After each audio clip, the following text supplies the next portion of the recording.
la doctora Xisian Hernández de Olarte. Es doctora en historia por la Universidad Nacional Autónoma de México. Allí estuve presente en tu examen, me acuerdo muy bien, ¿eh? Actualmente se desempeña como profesora asociada en la Universidad Autónoma Metropolitana.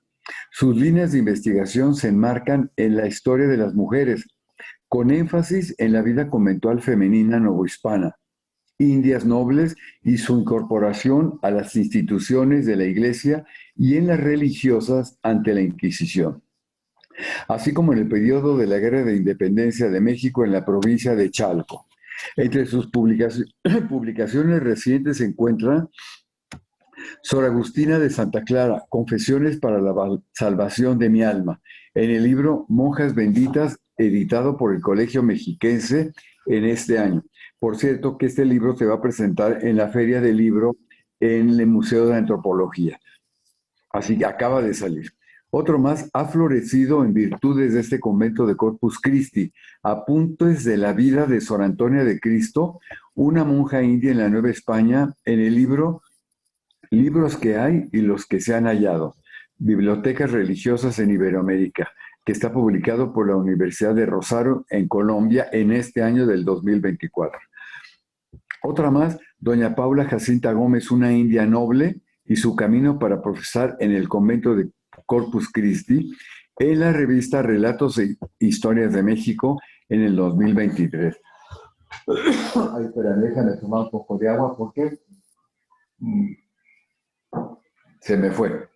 Bueno, y el artículo, al leer ciertos libros, tuvo engaño propio y se confundió sobre Elena de la Cruz y su juicio inquisitorial en 1568 en la revista argentina Itinerantes en 2020.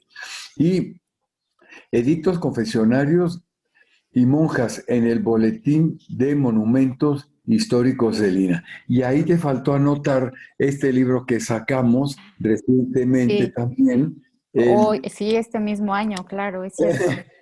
Tras los muros conventuales, cultura femenina hispanoamericana, con el artículo Labores de mano dentro del convento, bordados, tejido y costura en las reglas y constituciones del monasterio de Corpus Christi de Indias Nobles.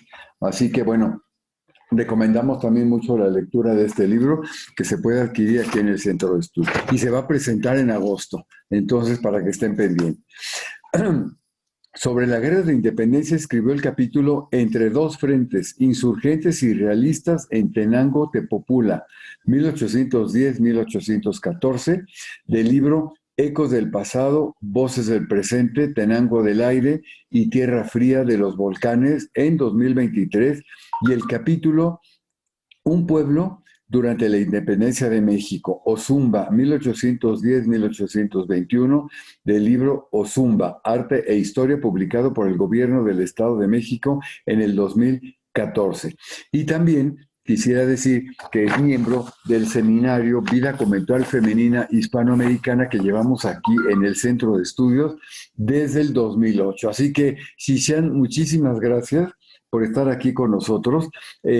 Que yo te repito que yo cada vez que voy al centro, que voy muy seguido, me acuerdo mucho porque sobre la calle de, eh, de Juárez, enfrente del hemiciclo, a Juárez, está precisamente el templo que fue de las religiosas de las que nos vas a hablar ahora un poco deteriorado, sobre todo porque los fumadores de marihuana se encuentran al lado izquierdo. Y entonces eso Sí. también demerita un poco, pero bueno, es una arquitectura que domina prácticamente esa calle majestuosa, que es la calle de Juárez. Así que pues sin más, te damos la palabra y adelante, Shishan. Muchas gracias, doctor. Entonces pediría, por favor, a los técnicos del centro de estudios si me pueden ayudar a empezar a compartir pantalla. Y mientras, me gustaría mucho agradecer primero al doctor Manuel Ramos por esta oportunidad que nos da a los investigadores de difundir las cosas que nosotros hacemos, las cosas que estudiamos. Y también me gustaría mucho poder decir unas palabras un poquito antes, mientras a ver si ya pueden ayudarme a pasar las diapositivas. Este año el convento de Corpus Christi cumple 300 años de su fundación. Entonces, la primera parte de la ponencia, yo voy a hablarles justo de este proceso, de cómo se fundó este convento, un convento muy peculiar, porque fue el primero para indias nobles. Entonces, bueno, ahorita les voy a contar, pero sí para mí era muy importante decirlo, porque justo este año y justo este mes cumplen los 300 años de fundación, el convento. El 16 de julio, entonces, cuando pues yo le platiqué al doctor Manuel Ramos que se cumplía 300 años, pues yo le decía que si podíamos hacer esta actividad dentro de varias actividades que las hermanas del Monasterio Autónomo de Clarisas de Corpus Christi, que sigue viva la comunidad, parece ser, acabo de ver que algunas se conectaron, pues algunos frailes van a estar aquí siguiéndonos, parte de la comunidad del Corpus Christi. Entonces, para mí es un evento muy, muy especial por justo el aniversario de fundación del convento, pero también porque este convento yo lo vengo estudiando desde hace casi más de 15 años. Entonces, es algo para mí súper interesante. Yo aprecio mucho la historia del convento y aprecio mucho a las hermanas del Monasterio Autónomo de Clarisas de Corpus Christi, que justo me han ayudado muchísimo a poder entender mejor el proceso de fundación del convento y además a conocer a algunas de ellas. Entonces, bueno, pues iniciamos con la ponencia. Bueno, les agradezco. La siguiente diapositiva, por favor. Antes de que continúes, quiero darle la bienvenida a las hermanas Clarisas de Corpus Christi, que ahí están, nos están escuchando, y un saludo desde el Centro de Estudios. Felicidades, hermanas. Sí, ellas están haciendo, bueno, desde enero una serie de actividades, entonces también decir un poco esto, esta actividad se enmarca dentro de estas actividades de celebración y queremos agradecer mucho al doctor Manuel Ramos por esta apertura para que sabemos que el Centro de Estudios es una institución de mucho renombre a nivel nacional e internacional y muchas gracias por permitirnos dar a conocer este aniversario y un poco de la fundación y de las mujeres que vivieron dentro del corpus. Adelante, Entonces, Shisha, muchas gracias. la siguiente, por favor, me ayudan a pasar la siguiente diapositiva. Gracias. Bueno, como sabemos, ya en este ciclo de conferencias que ha tenido el centro, la doctora Diana Barreto, la maestra Nuri Salazar, nos han hablado también de la vida conventual femenina, otros historiadores más. Y pues bueno, nada más aquí como para recapitular rapidísimo, nosotros sabemos que dentro de la Nueva España se fundaron 57 conventos de monjas, tenían distintas funciones, sobre todo la función religiosa, la función social, que era en una ciudad tan religiosa como la Nueva España, pues poder dedicarse a la oración y a través de la oración, pues bendecir a la sociedad y sobre todo, pues ayudar a la salvación de las almas, ¿no? También tenían una función cultural, económica, algunos de ellos, como sabemos, depende de la orden. Los conventos de monjas se dividían en dos grandes tipos, las calzadas, que bueno, tenían un poco más de recursos económicos, ciertas libertades donde vivían, podían tener sirvientas, niñas que se educaban, etcétera. Y existía el otro lado, ¿no? Algunas comunidades como justo las clarisas de la primera regla, las carmelitas, que el doctor Manuel Ramos ha estudiado muchísimo, o las capuchinas, pues vivían de una forma un poco más austera. Dependiendo de las órdenes, algunas podían educar a las niñas, tenían mucha influencia religiosa, mucha influencia social, mucha influencia cultural dentro de las comunidades. Tan es así que, como por ejemplo la doctora Rosalba Loreto ha dicho, que donde se fundaban, en las ciudades donde se fundaban conventos para monjas en la Nueva España, era prácticamente un símbolo de prestigio social, económico, como vimos. Algunas de ellas fungieron como instituciones crediticias, les prestaban hacendados a comerciantes, etcétera. Tenían edificios donde rentaban, dependiendo la orden. Pero bueno, era un mundo femenino muy interesante donde estas mujeres se dedicaban y se desarrollaban de forma religiosa, sí, pero también intelectual y muchas otras, como lo hemos visto y como muchas de las personas que me han antecedido en este ciclo de conferencias, pues nos han platicado. Estas fundaciones iniciaron en el siglo XVI, la maestra Nuri, la doctora también Barreto ya nos han hablado algunos de estos conventos, pero durante el siglo XVI y XVII este tipo de instituciones solamente aceptaba a la nobleza española y criolla. Lo que bien es cierto es que desde el siglo XVI, la siguiente diapositiva, por favor, desde el siglo XVI existió un intento de crear monjas indígenas.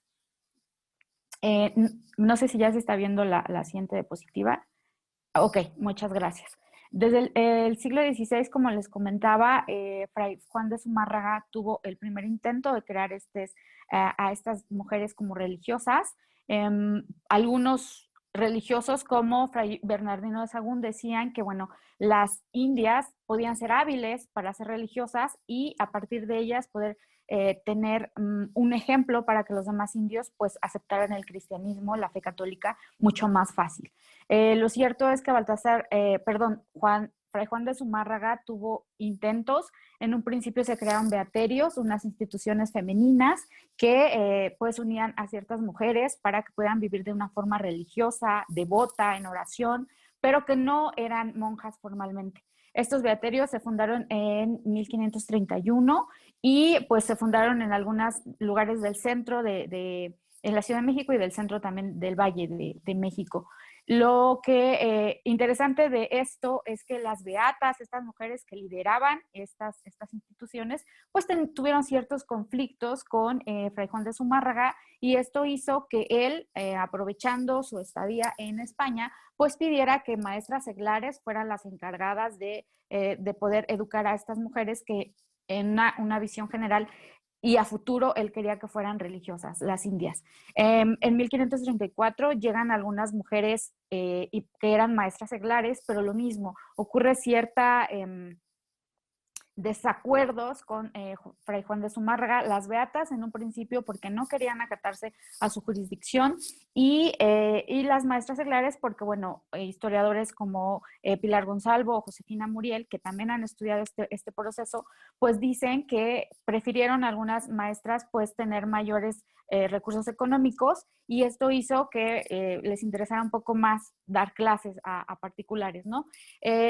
Finalmente, estos primeros intentos en la década de 1540 y tantos, pues hace que Fray Juan de Zumárraga, con todos estos problemas que tuvo de quién podía enseñarle, Fray Juan de Zumárraga escribe al rey de España y le pide que sean monjas quienes eduquen a las indias de lo que era la Nueva España, pero él no acepta.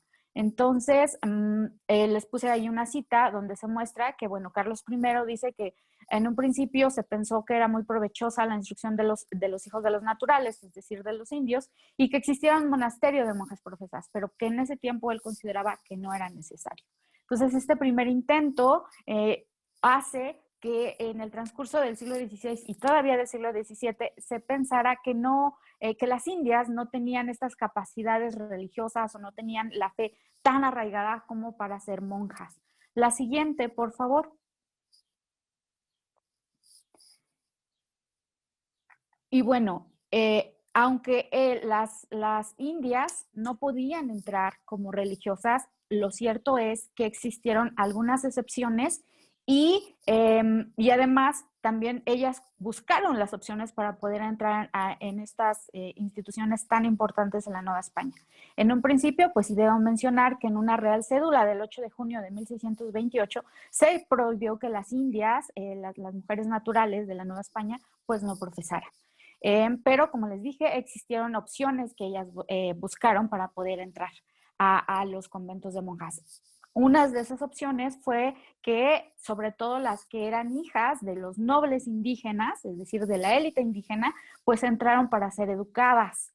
Algunas entraron también como sirvientas, sobre todo las que no tenían pues recursos económicos y ellas entraron también pues sí para tener un sustento donde vivir, pero también para poder tener acceso a esta vida religiosa dentro de una sociedad indígena que también ya había asimilado mucho la religión católica. Y por otro lado, también existió casos muy interesantes de indias que fueron donadas, que eran este tipo de mujeres no eran religiosas, pero entraban a los conventos y vivían tal cual vivían unas monjas, que vivían a partir de los 4 votos que hacían cuando una mujer profesaba, es decir, pobreza, obediencia, castidad y clausura, pero no tenían estas mujeres donadas la posibilidad de profesar. Existieron algunos casos muy interesantes en el siglo XVI de, por ejemplo, doña Isabel y doña Catalina de Moctezuma, y que fue hijas de Isabel de Moctezuma y Juan Cano, y eso hizo que eran mestizas y pudieron haber profesado en un convento, el de la Concepción. Y también existió el caso, por ejemplo, de Luisa de Tapia, que era una india noble, una india de la élite de Querétaro, que gracias a que su padre fundó el convento Santa Clara en Querétaro, pues ella pudo acceder, pero fueron muy poquititos casos. Es decir, durante la siguiente diapositiva, por favor, durante el siglo XVI y XVII, pues vemos que estas mujeres no pudieron profesar por estos antecedentes que se creía que no tenían esas capacidades religiosas ni intelectuales para poder profesar. Lo interesante es que a finales del siglo XVII, la corona española comienza a tener una política que favorecía a la élite indígena de la América española. ¿Cuáles fueron esas políticas? De entrada, Carlos II en 1691 ordena que una cuarta parte de las becas de los seminarios conciliares, es decir, para hombres, pudieran ellos entrar, los hombres y los indios nobles, y pudieran pues tener una educación y también puedan estar dentro del sacerdocio. Y otra también muy interesante, esta tal vez quizá la más interesante, el mismo rey en 1697 autoriza que los indios nobles o los llamados caciques pudieran acceder a instituciones exclusivas que antes solamente podían entrar los españoles de la nobleza o criollos de la nobleza, que pudieran tener puestos políticos, de guerra y religiosos. Esto fue súper importante. Y bueno, también se ha considerado mucho por, sobre todo, María Justina Sarabia Viejo o, por ejemplo, Josefina Muriel también, han mencionado que la política de educación y castellanización para que obviamente los indios pudieran aprender el castellano y se pudieran comunicar así más rápido con las autoridades, sobre todo virreinales, sobre todo en cuestiones de pleitos, etcétera, o de justicia, pues ayudó mucho para que finalmente se decidiera que pudiera existir un convento en la Nueva España de Indias. La siguiente, por favor. Estos son como los antecedentes políticos en un principio, los conventos de monjas para indias. Pero bueno, como les dije, estas políticas gubernamentales favorecían a la nobleza indígena, pero en realidad, pues, ¿quiénes eran la nobleza indígena? Sabemos que la población india o indígena, como se empezó a llamar a partir del siglo XIX, pues tenía ciertos estratos, ¿no? En principio, pues los más importantes, los que tenían ciertos privilegios, pues se les denominó caciques o principales. Esta nobleza, pues los caciques eran los sucesores de los reyes prehispánicos y los principales, pues fueron los parientes directos de estos sucesores. En el siglo XVIII, en algunas partes de la Nueva España, por ejemplo, el doctor Tomás Jalpa, un investigador del INAH, él ha mencionado que se utilizaban prácticamente juntos estos dos términos y que denotaban, pues bueno, la nobleza de estas personas. Ellos tenían ciertos privilegios, como cuáles. De entrada, pues no pagaban tributo, podían tener este privilegio de utilizar la palabra o los términos de don y doña, que denotaban justo su nobleza. Algunos de la población indígena que no eran nobles o que se les denominaba como indios del común o más iguales, pues trabajaban para ellos sus tierras. Una cosa súper importante es que ellos, los nobles indígenas, podían votar, los hombres, y ser votados para cargos en los lugares donde vivían, ya sean en pueblos o parte de las partes donde existía población indígena, pues ellos podían votar y ser votados para cargos políticos en lo que se les denominó la República de Indios. Podían tener ciertos cargos como gobernadores, fiscales y ciertos tipos de privilegios. Otro de los privilegios, como ustedes lo están viendo en pantalla, es que se podían vestir a la española, algunos tuvieron escudos de armas, etcétera. La que sigue, por favor. Entonces, bueno, finalmente, pues la corona española comienza a tener estas prerrogativas hacia la población indígena y por ahí aparece un personaje súper interesante, del cual yo siempre digo que es mi mejor amigo, porque gracias a él fue clave para que se fundara el primer convento para indias. Estoy hablando de don Baltasar de Zúñiga, Guzmán, Sotomayor y Mendoza, el Marqués de Valero. Él llegó como virrey de la Nueva España en 1716 y él, pues, algunas personas que han estudiado su vida, pues consideran que era muy devoto y en realidad sí lo fue. También tuvo muchas políticas para ayudar a la población indígena y entonces él y otra persona que ahorita vamos a ver en la siguiente diapositiva comenzaron a gestar esta idea de crear un convento para indias. En la documentación que está en el Archivo General de la Nación dice que él escribe al rey de España y dice que esta idea de crear un convento para indias pues estaba acorde a lo prevenido por leyes reales, es decir, las cédulas que yo les acabo de contar y sobre todo a que las indias se educaran y fueran educadas y tuvieran un espacio propio para poder desarrollar su intelectualidad, pero sobre todo su religiosidad. Y además él consideraba que las indias estaban listas y eran muy propicias para poder tener este estado religioso. Entonces, esto ayudó muchísimo. La que sigue, por favor. Esto ayudó muchísimo porque vaya, que sea el virrey de la Nueva España quien estaba gestando y gestionando esta idea de crear Indias Noves, pues eso definió muchísimo esta creación del primer convento.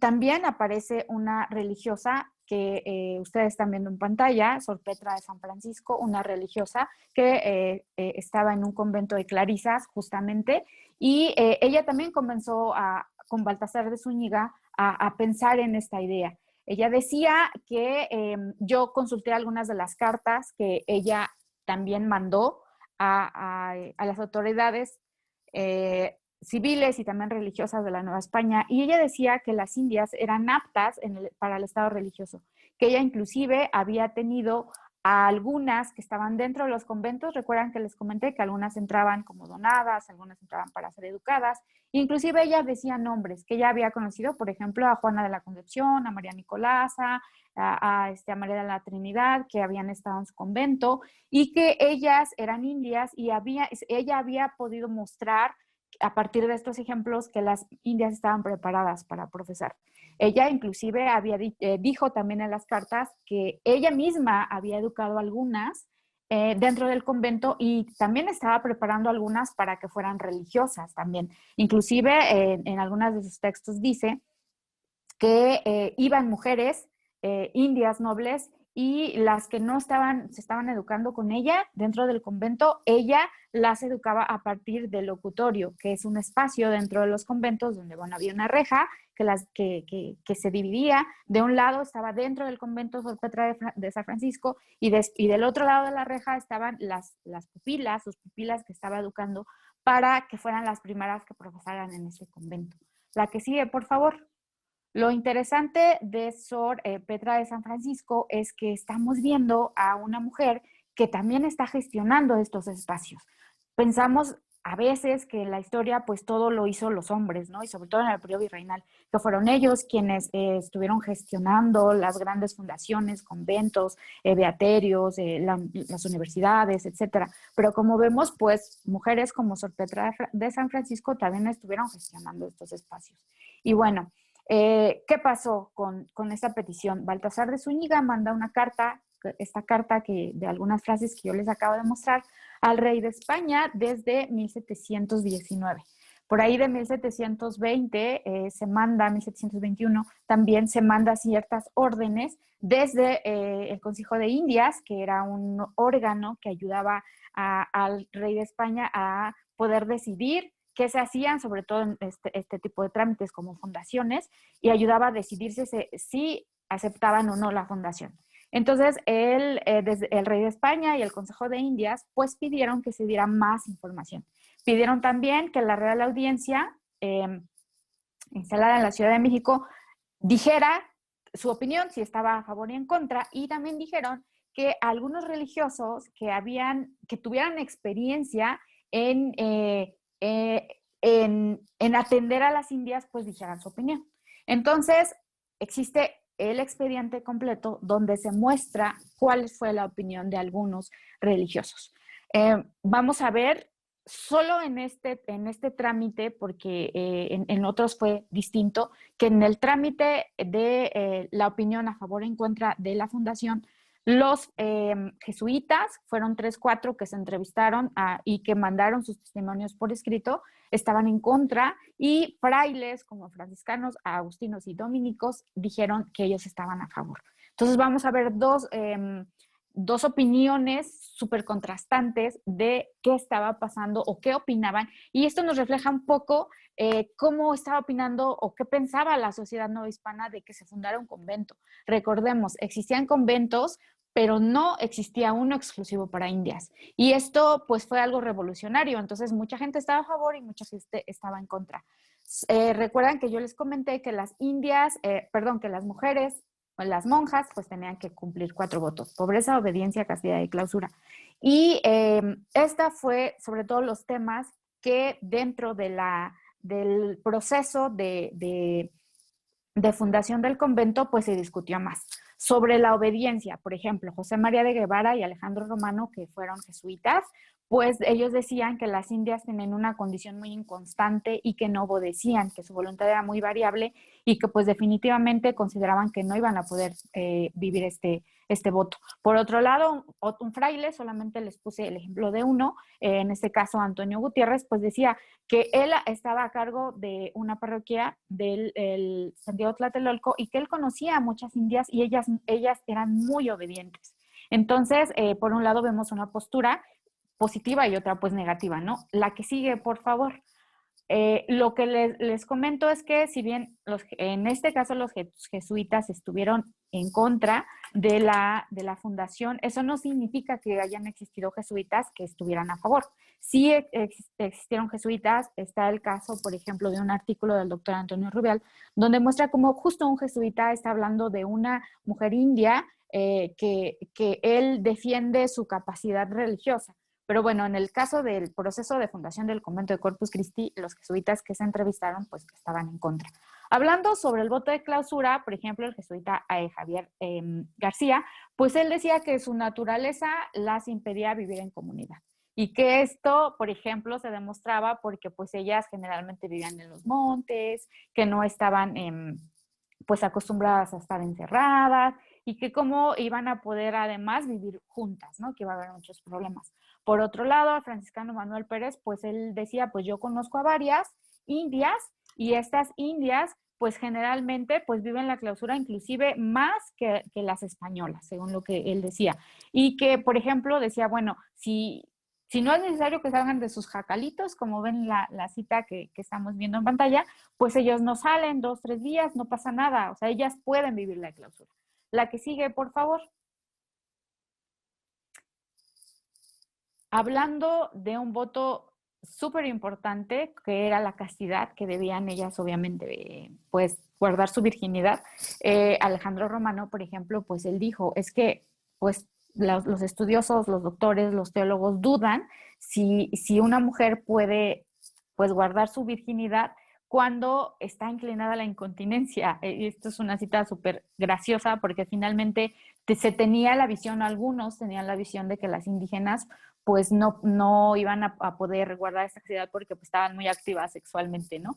Pero por otro lado, por ejemplo, Fray Diego de la Mora, pues él decía, yo conozco a varias que que se han mantenido vírgenes y que no han desarrollado esta virtud justo porque no hay un espacio propio para ellas, ¿no? Pero eso no quiere decir que no puedan vivirlas. Decía que existían muchas indias principales que él dirigía, que él era su confesor, y que sabía que tenían una vida muy virtuosa y que guardaban su virginidad.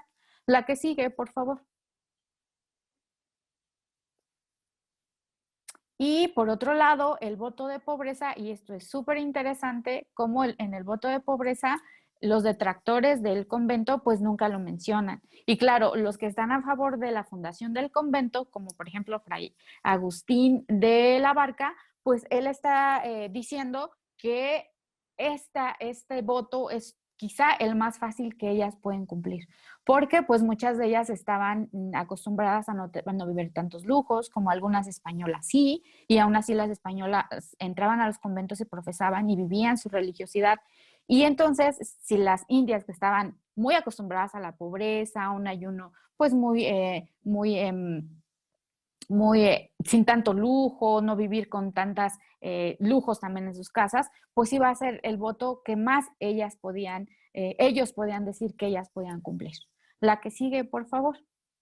Esta fue como la discusión que de los votos que en teoría se debía cumplir. Pero también existió un elemento que estuvo muy, muy, muy presente en estas discusiones y esta fue su capacidad intelectual.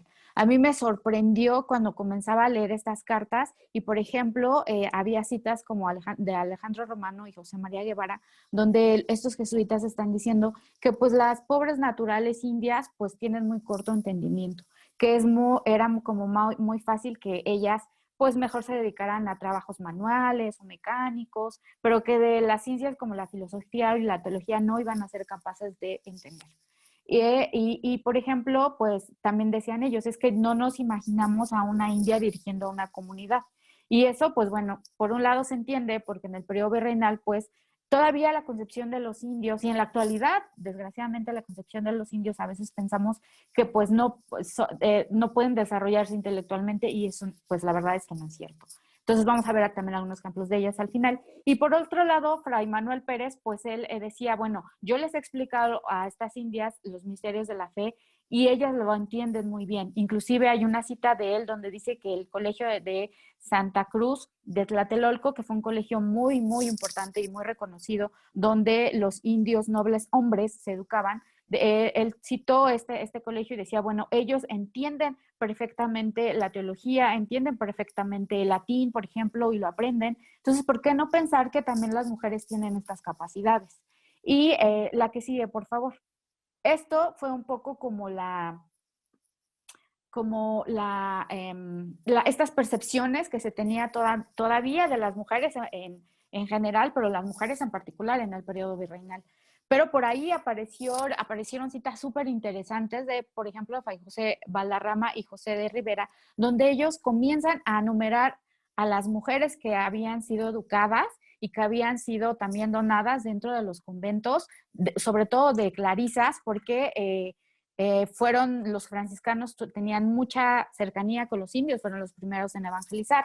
Y entonces ellos estaban muy ahí, muy atentos, también los dominicos, los agustinos, pero sobre todo los franciscanos, en sus cartas decían, a ver, yo conozco a estas niñas, conozco a muchas de ellas, y daban nombres, por ejemplo, ven ustedes las citas, Beatriz de San Juan, Juana de los Ángeles, Verónica de San Francisco, Juana de la Concepción, María Nicolasa, etcétera. Y estas citas, ellos están demostrando que muchas de las indias de las que se pensaba que podían profesar en el convento de Corpus Christi, en efecto, habían sido educadas y tenían las capacidades intelectuales para poder profesar. La que sigue, por favor. Esto, bueno, por un lado. Por otro lado, también, como les dije al inicio, se pidió que a la audiencia diera su opinión. Entonces, se ordenó a dos abogados, José de Soria y José Roldán, para que uno argumentara a favor del convento y otro argumentara en contra. Y a partir de ahí, pues bueno, sopesar si podía existir la posibilidad de que pues se diera a esta fundación o no. José de Soria pues en las cuestiones positivas, él dijo pues que iban a existir muchas mujeres que iban a rezar por el bienestar de la población y la salvación de su alma, y eso, como les dije, en una sociedad tan creyente como la Nueva España, era súper importante, era su función social más importante y función social y religiosa.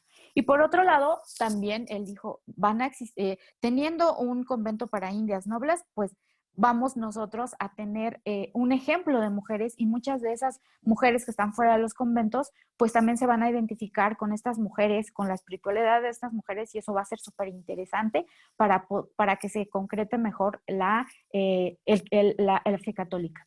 Por otro lado, José Roldán se encargó de mostrar las cuestiones que estaban en contra de la fundación, y pues él dijo que no iba a existir recursos económicos pues para poder mantener a otro convento, pero también dijo que habían existido casos de mujeres que habían profesado en el primer convento que se fundó en Nueva España, el de la Concepción, y que se había demostrado que las indias no habían sido capaces de ser religiosas. Como lo vimos al principio, en realidad ellas nunca estuvieron dentro de un convento, sí en un beaterio, sí en estas escuelas de recogimiento, pero ellas nunca entraron al convento. Entonces, cuando se hizo la averiguación, fueron al convento de la Concepción, y obviamente en sus archivos no existía el caso de ninguna india que había profesado, y entonces este elemento se desechó, y estas cuestiones de lo económico, de dónde iba a estar el convento, etcétera, finalmente el virrey, el fundador, pues ya lo tenía arreglado. Ustedes están viendo, por ejemplo, una imagen del interior del templo, del convento de Corpus Christi, que, como lo dijo el doctor Manuel Ramos al inicio, está ubicado al lado de la Alameda Central, frente al hemiciclo a Juárez. Y bueno, se mandó este cuadro, y en la siguiente diapositiva, por favor. Y Baltasar de Zúñiga también mandó el siguiente cuadro. Bueno, este cuadro es súper conocido sobre la Alameda, pero mandó un cuadro poco similar, donde se mostraba, y él decía que él ya había donado la iglesia, y ya había donado una parte de una construcción para que se fuera al convento. Entonces, gracias a esto, pues la problemática de dónde iba a ser el convento y esto ya estaba solucionada, y también se pensó, por ejemplo, que el edificio estaba solucionado, que la manutención de las religiosas pues no iba a ser como tan problemático, porque en realidad ese convento fue mendicante, es decir, se mantuvo a favor de, o gracias a las limosnas de la población, ¿no? Entonces, por ejemplo, yo he encontrado algunas cartas de las religiosas donde están mandando a la jurisdicción de Chalco, a pueblos de la jurisdicción de Chalco, que ahorita vamos a ver un mapa para que nos vayamos ubicando más o menos, donde se les está pidiendo limosnas. Y esto es súper interesante, porque entonces este elemento que estaba en contra de la fundación, pues ya estaban arreglados.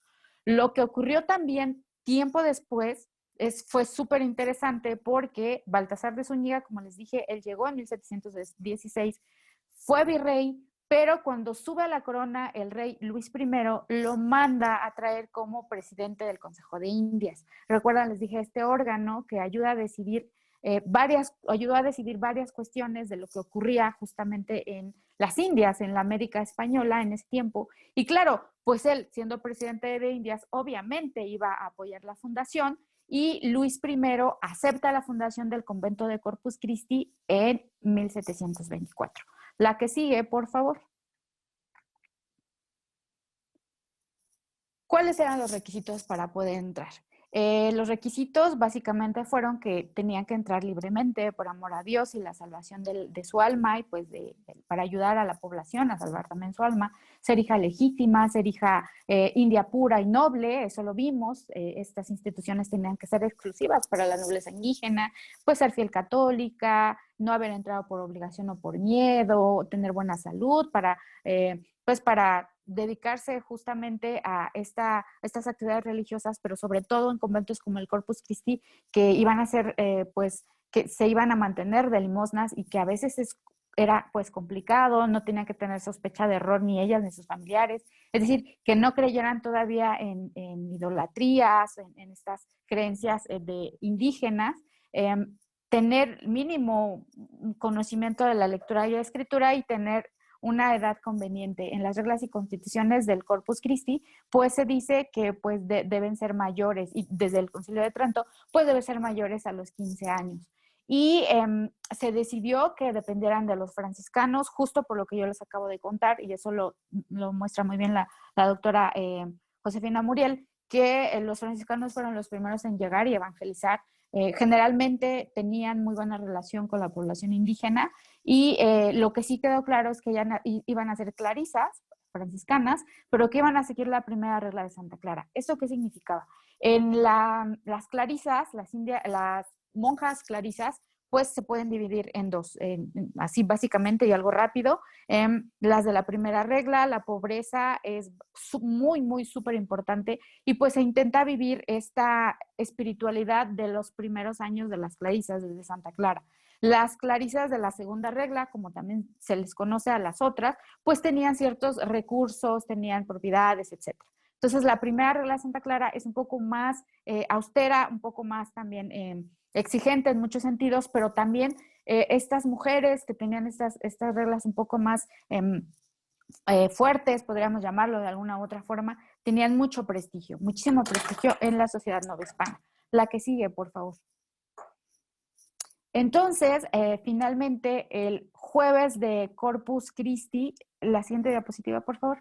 Gracias. El jueves de Corpus Christi de 1724, es decir, hace 300 años, se abrieron las puertas el convento de Corpus Christi. Obviamente, Sor Petra de San Francisco fue la abadesa, Sor Teresa de San José, Sor Gregorio de Micaela de Jesús y Sor Micaela de San Juan fueron quienes las acompañaron. Un grupo de indias nobles fueron algunas de las primeras en profesar. Ahorita vamos a hablar rapidísimo de una de ellas. Y no se conoce la primera aprobación pontificia, pero sí la segunda del 12 de junio de 1727. Y como les dije, próximo 16 de julio, pues se cumplen sus 300 años de fundación. Y como les dije también al inicio, esta ponencia es un poco para honrar la historia de este convento que, como vimos, fue un convento distinto, un convento que no fue fácil fundar por todas estas cuestiones, que iba a ser el primero para indias nobles, y además también un convento único en América, único, porque fue el primero que se fundó para indias nobles. Yo vi algunos, cuando tuve la oportunidad de viajar a Perú, la siguiente diapositiva, por favor.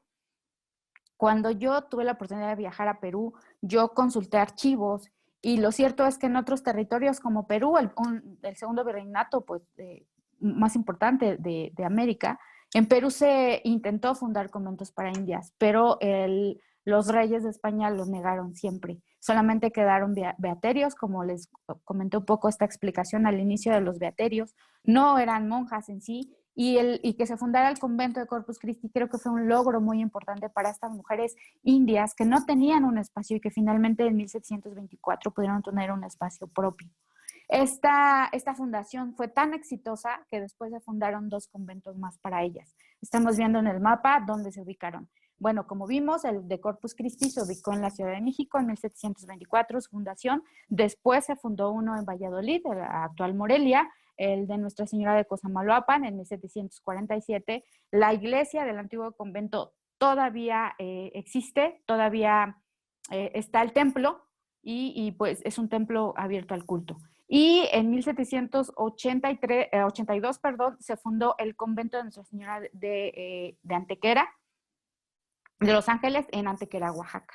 Este convento en la actualidad, bueno, lo que queda de este convento es la actual Casa de Cultura en Oaxaca. Entonces, como les digo, fueron casos únicos en América porque en el territorio, que actualmente es México, fue el único territorio donde tuvo a estas fundaciones tan especiales, porque como sabemos, la mayoría de la población era indígena. Entonces, tener un espacio propio para ellos pues, fue súper importante. La siguiente diapositiva, por favor.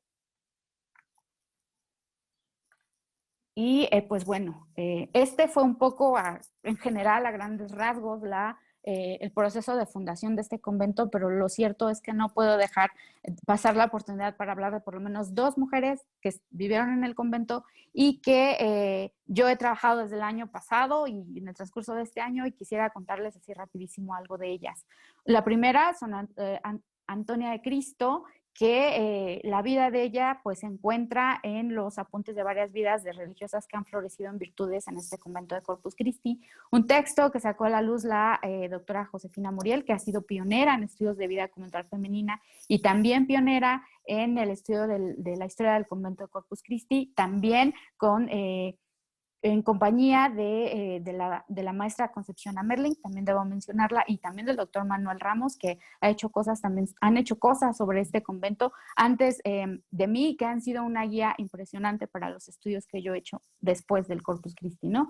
Y también se encuentra en otro texto que se llama Apuntes de algunas vidas de nuestras hermanas difuntas, donde nos muestra a la que sigue, por favor, donde nos muestra los casos de algunas de las primeras indias que profesaron. En este caso, Sor Antonia Pérez de los Santos. Y rapidísimo nada más yo voy a decir que desde, como les dije hace rato, yo ya tengo poco más de 15 años estudiando este convento y a partir de las vidas o las biografías de estas mujeres, un grupo de mujeres, yo solo voy a ponerle, les puse el ejemplo de Sor Antonia Pérez de los Santos, el inicio un poco de su vida, se cuenta cuáles fueron pues los sufrimientos que tuvieron al inicio de la fundación del convento. A veces no tenían como muchas cosas que comer, también la espiritualidad de estas mujeres, su fe, su convivencia entre mujeres en estos espacios netamente femeninos.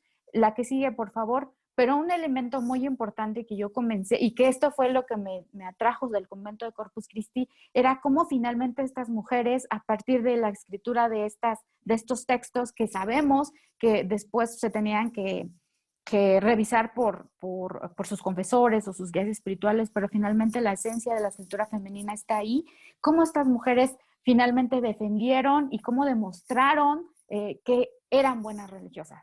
Porque al inicio, como vimos, había muchas dudas en torno a ellas y su religiosidad, pero entonces, ¿cómo gracias a este tipo de escritura, pues podemos ver que ellas, pues finalmente demostraron en una sociedad religiosa, una sociedad también donde los estratos estaban muy bien señalados, que ellas podían ser buenas religiosas como cualquier española o cualquier criolla.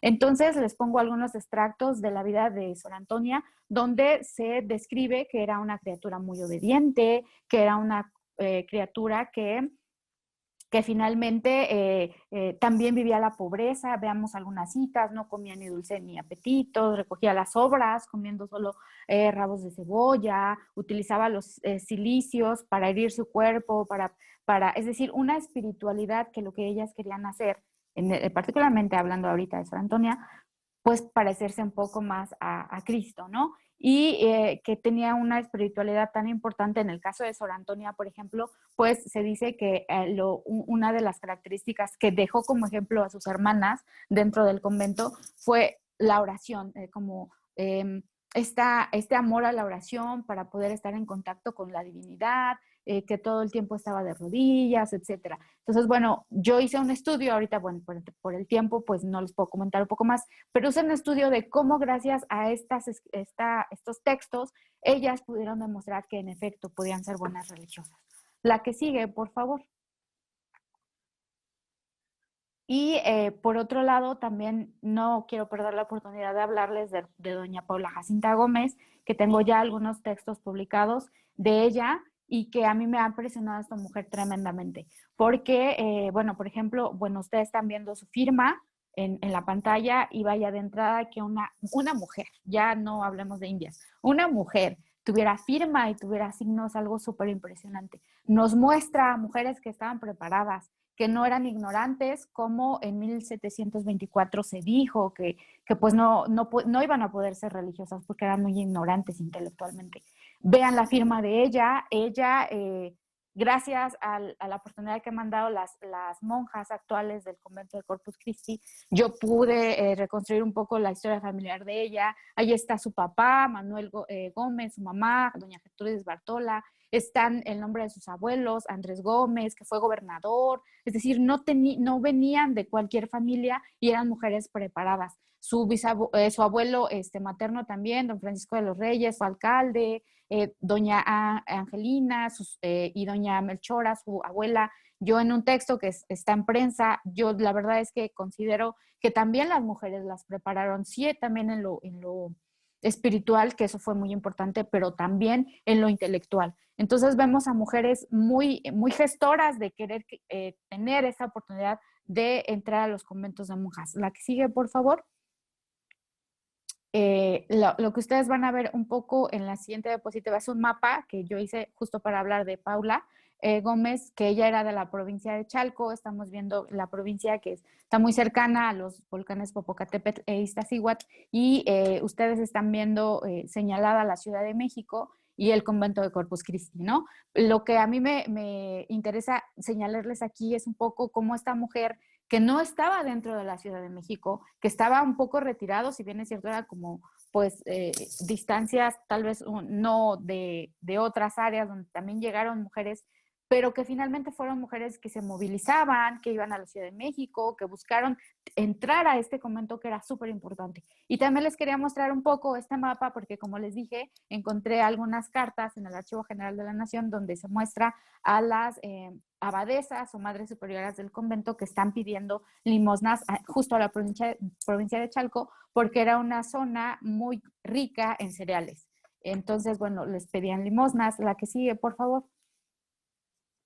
Y un poco también mostrarles el proceso de Paula Jacinta Gómez para poder profesar dentro del convento de Corpus Christi, las estrategias que utilizó, es decir, no eran nada tontas estas mujeres. Ella consiguió testigos españoles para poder, pues, que ellos justo testificaran su pureza, su nobleza, lo que yo les dije hace rato, lo que se tenía que pasar, ¿no? Pobreza, nobleza, que era buena cristiana, que tenía saberes intelectuales. Esta es parte un poco de su proceso para poder entrar al convento del Corpus Christi. El expediente está en nombre de sus abuelos y ella queriendo, pues, ella gestionar la entrada al convento. La que sigue, por favor. Ya para terminar prácticamente, pues justo como un ejemplo de estas mujeres que quisieron tener sus espacios propios y que gestionaron sus entradas, como el caso de Paula Jacinta Gómez, que después se convirtió en Sor Paula de San José. Ella entró al convento de Corpus Christi el 30 de enero de 1734 como novicia y después finalmente profesó el 6 de febrero de 1735. Ustedes están viendo su acta de profesión y donde dice el número 33, pues los datos que ella hizo y las gestiones que ella hizo junto con su madre, porque su padre en ese tiempo ya había fallecido, para poder entrar a estos espacios que finalmente pues fueron espacios, como les dije, únicos en América y espacios donde estas mujeres que a veces la historia nos las pinta, sobre todo, todavía en la actualidad, pero sobre todo la historia nos pinta mujeres indias, pues nada más como obedeciendo o nada más como cocinando, lo cual no está mal, pero este tipo de procesos, este tipo de conventos, este tipo de instituciones y este tipo de ejemplos de estas mujeres nos muestra justo a seres humanos, a mujeres intelectuales que están escribiendo, que tienen firma, que quieren tener espacios propios. Ya no les pude hablar del caso de Sor María Dominga de Santa Coleta, que fue abadesa del convento de Corpus Christi. Ella era una india noble y empezó a gestionar y a escribir al virrey, etcétera, y al rey para tener más conventos para indias. Entonces estamos viendo a mujeres preparadas, a mujeres que están desarrollando su intelectualidad dentro de ese convento y sobre todo, que era su objetivo, desarrollando su espiritualidad. Después de casi 300 años, bueno, 250 años, algo así, que se les negó tener estos espacios, finalmente en 1724, pues se logró. Y este convento, como les dije, yo agradezco mucho esta oportunidad que me dieron para poder comentarles un poco de este convento, porque la siguiente semana cumple sus 300 años. Y agradezco mucho al doctor Manuel Ramos, al espacio, a Anita, al Centro de Estudios en general y a las religiosas que nos siguieron. Muchas gracias, porque finalmente los historiadores, si no tenemos material, no podemos hacer nada, y ellas me han permitido muy amablemente poder tener información para dar a conocer esto a ustedes. Muchas gracias. Muchísimas gracias, Sisian, y creo que las religiosas que están presentes te lo admiran enormemente por esta investigación tan interesante. Hay por ahí algunas preguntas. Yo antes de dar la palabra al público, ¿nos puedes hablar un poco del corazón del virrey? Porque eso es muy atractivo también. Adelante. Sí, Baltasar de Zúñiga, como les dije, fue el patrón del convento y fundador. Entonces, él pues regresa a España con justo este cargo de presidente del Consejo de Indias. Y existía una pues, tradición en la Edad Moderna donde algunas personas de la élite, sobre todo, pues pedían finalmente que una parte de su cuerpo, un órgano de su cuerpo, pues pudiera estar en alguna iglesia, sobre todo muy, muy querida por ellos. Y obviamente Baltasar de Zúñiga, cuando falleció, pues pidió, él estando en España, en su testamento pidió que llegara, que su corazón fuera extraído de su cuerpo y llegara al convento de Corpus Christi. Entonces, fue por mucho tiempo pues una leyenda que estaba ahí, pero finalmente excavaciones que hicieron, si no mal recuerdo, en el convento en 2004, se encontró el corazón, estaba una placa, y finalmente, pues bueno, como les dije, él fue el elemento más importante para que se hiciera esta fundación, y su corazón estaba ahí. Y sigue estando ahí con las religiosas, como se lo comenté a la madre abadesa hace poco. Yo creo que él sigue ahí con ellas. Bueno, pues tienes muchas felicitaciones. Por ahí hay alguna pregunta, no sé si tú la puedas ver dentro del chat también, ¿verdad? Pero has sido muy felicitada porque tu investigación es muy buena, muy amplia en los archivos sobre todo, y muchas cosas desconocidas como las letras de las mismas religiosas. Así que, pues, es prueba precisamente de que eran mujeres que estaban a la altura de cualquier otra y fundando sus propios conventos, ¿no? Hay una pregunta por ahí que me llama la atención, a ver si se puede responder, que comparativamente con el virreinato del Perú, ¿por qué allá no y aquí sí? Si es que pudiera haber alguna explicación. Sí, bueno, yo ya había trabajado desde la licenciatura y en la maestría es justo esto también del Corpus Christi, que por cierto, recuerda que usted fue mi sinodal justo en el estudio de la maestría de estas fundaciones. Yo pude comparar un poco el proceso de fundación de los de Nueva España y el que se intentó en Perú. Y una cosa súper importante que tenía que ser o a fuerza o definitivamente no se podía era cómo se iba a mantener el convento. Entonces, cuando yo estuve en contacto con los expedientes en Perú, de entrada ya existía el beaterio, es decir, el edificio ya estaba. El problema es que no pudieron justificar tan bien cómo se iban a mantener las religiosas, porque finalmente iba a ser una institución muy diferente. Y además, lo que yo siempre he dicho es que yo creo que si Baltasar de Zúñiga no hubiera llegado tal vez a la presidencia del Consejo de Indias, no se hubiera fundado el Corpus Christi. Yo creo que ese fue el elemento que falló a favor Decisivo, finalmente, sí. porque finalmente, digo, un virrey estaba atrás del intento de fundación, pero que además ese virrey se fuera a España como presidente del Consejo de Indias, pues ya era una cosa súper importante, porque básicamente mucha gente lo ha dicho, muchas historias lo han dicho. El rey hacía en algunas ocasiones lo que el Consejo de Indias le aconsejaba justamente. Baltasar de Zúñiga obviamente iba a apoyar la fundación siendo presidente. Y ya después, teniendo contacto directo con Luis I, pues finalmente ese fue un elemento que decidió que finalmente se fundara. Lo cual, eso no significa que no solamente se fuera el elemento, porque si no, pues, y sin la espiritualidad, y sin el apoyo, y sin los saberes de estas religiosas, pues yo creo que no se hubieran fundado otros dos.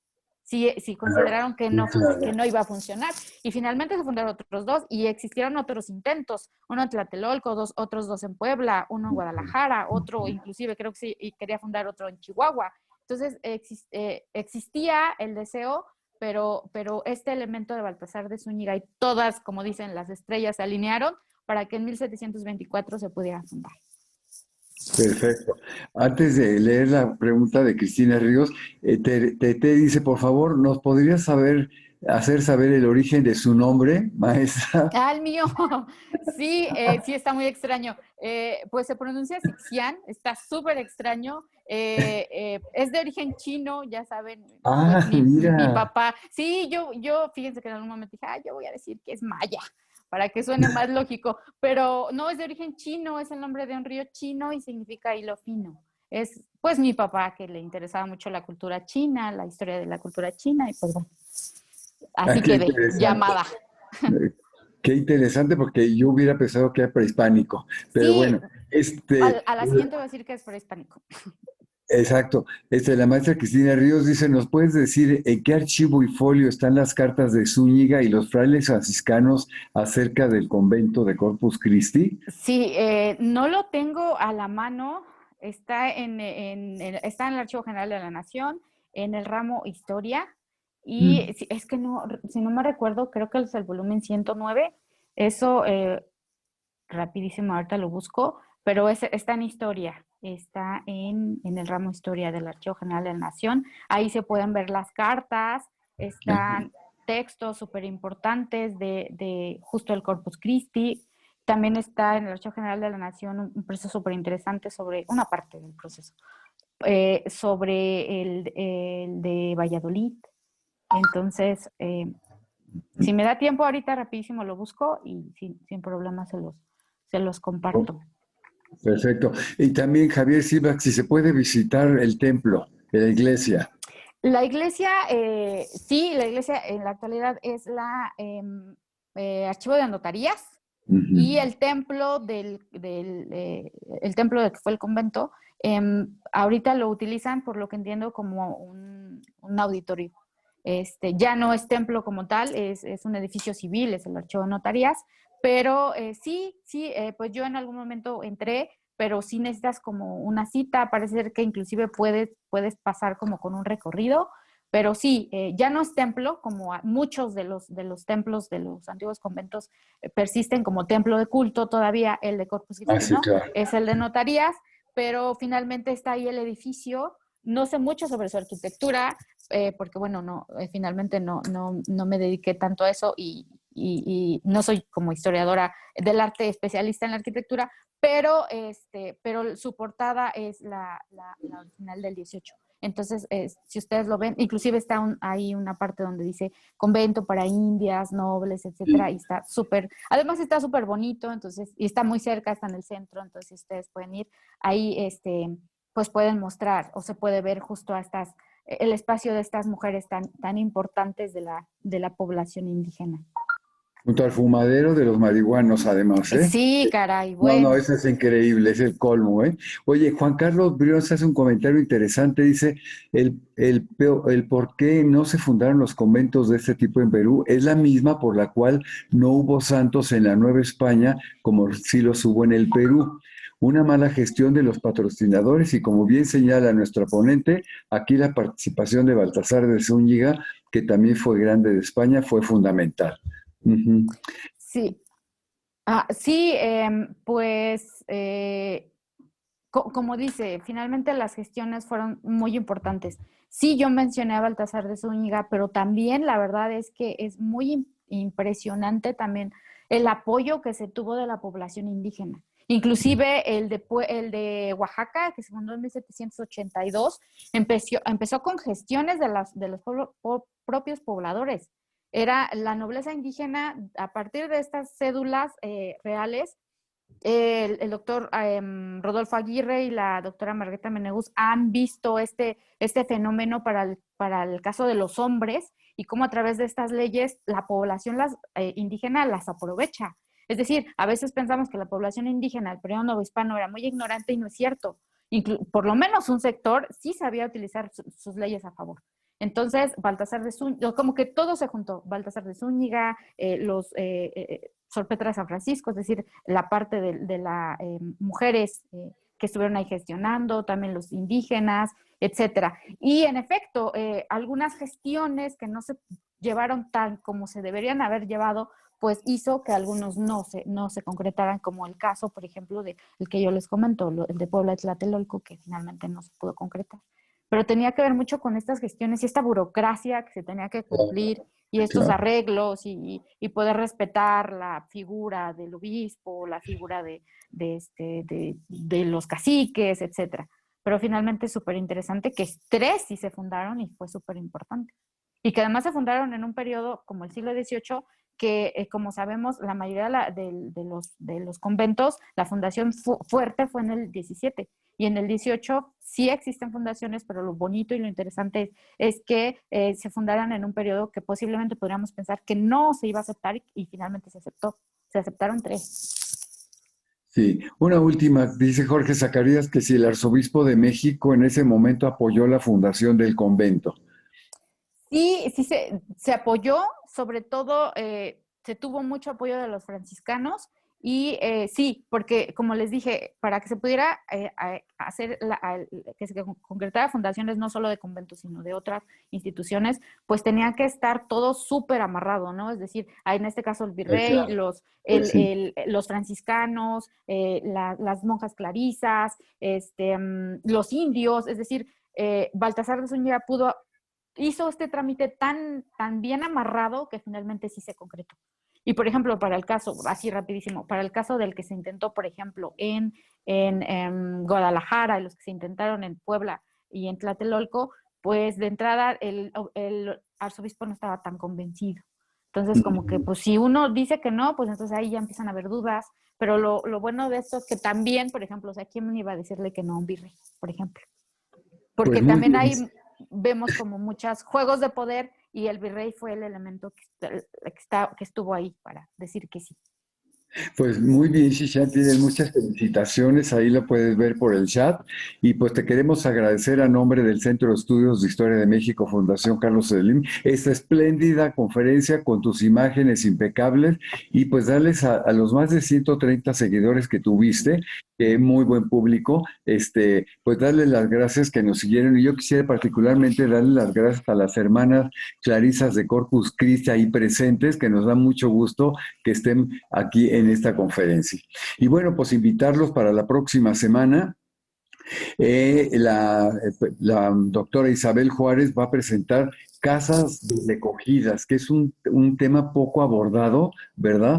Y que seguramente será de gran interés. Y por otro lado, el 16 de julio, que coincide con las fiestas de la Virgen del Carmen, porque aquí ya está puesto en el parque todo lo que va a ser la muestra de plantas y en fin, de artesanías y demás. Y el 17 es nuestra conferencia, pero el 16 pues celebramos también la fundación, como tú nos comentas ahora, de la fundación de este gran convento.